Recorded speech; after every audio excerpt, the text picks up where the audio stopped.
So I've been working with someone lately who has become increasingly frustrated with his role at work. We've worked really hard together to improve his visibility and his communication style. And that's working really well for him. He's now getting attention from the senior members of the management team, which is what he wanted. However, what I've noticed is that he's still frustrated. And I think what's happened is that his career, it hasn't really changed enough over the years that he's been there. He feels under-recognised, even though he's working really, really long hours. And by the way, working hard is not always working smart. Just because we work long hours doesn't always mean we're going to get the recognition we want. Sometimes it is about working smart. Anyway, let me get back to tolerating things at work. So, have you ever had the feeling of just feeling stressed, fed up, irritated, or maybe you go quiet? I know that when I felt I was putting up with too much at work, I would just find myself getting a bit more irritated, more so than usual, which isn't like me at all. And what I've noticed with my clients is that sometimes I can hear it in their tone of voice.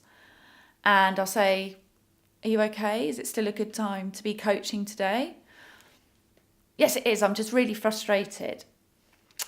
And then they go on to tell me about how perhaps they're not exercising, they're not sleeping, they're arguing with their wife or their husband or their partner, that what they're tolerating at work is now starting to have an effect in their personal lives. And that's not good or healthy. So the point is, very often at work or in a career, there's a payoff. So for example, if you're somebody that really, really wants to have the stock options, the perks, the benefits in your career or your current role, that's fine. Stay where you are if that's something you can tolerate and is important to you, and you're not prepared to give those things up. Now, maybe what you can do in that instance is work on your current role. What can you influence? What can you change where you are if you don't want to throw the baby out with the bathwater, as they say? But maybe you've reached a point where that just isn't possible where you are. Perhaps there aren't the opportunities. Perhaps you've tried and tried to lobby your case for promotion, a different role, a different job title. I mean, how much longer can you go on feeling frustrated and stressed? So very often, what I recommend my clients do is you actually just make a list. Make a list of everything that's frankly really peeing you off at work or getting on your nerves. Write it all down. I'm a firm believer that getting things out of our heads and onto paper is the best way to start taking steps forward, or at least recognising what's happening. Otherwise, it just feels like a swarm of bees flying around in our head. So write down everything that's really annoying you and getting on your nerves. Write it all down. What am I putting up with? What am I tolerating? That can be anything to do with the people you work with, the company and its values, the content of your job, the working environment, all of those things. Just really get it down on paper. And then maybe on the other side of the paper, write down what you like about your job.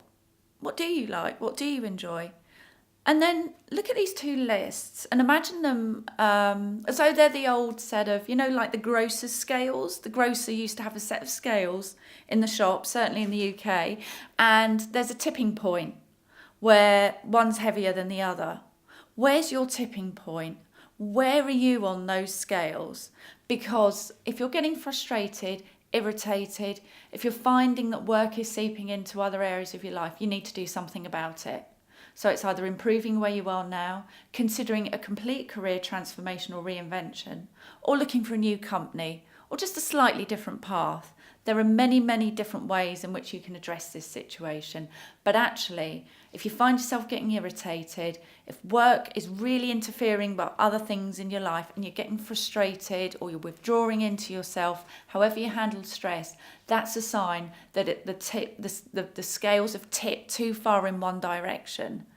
We all have to kind of put up with certain things at work, but I'm not a big fan of putting up with too much because we've only got one life. And we all deserve to be happy. So just have a look at those scales and decide, okay, which way are the scales tipping? Am I tolerating too much? Or is this something that I can fix quite easily? And make a commitment to yourself that you'll take action on at least one of those tolerations this week. I hope that's been useful. Contact me if you want to discuss this in more detail.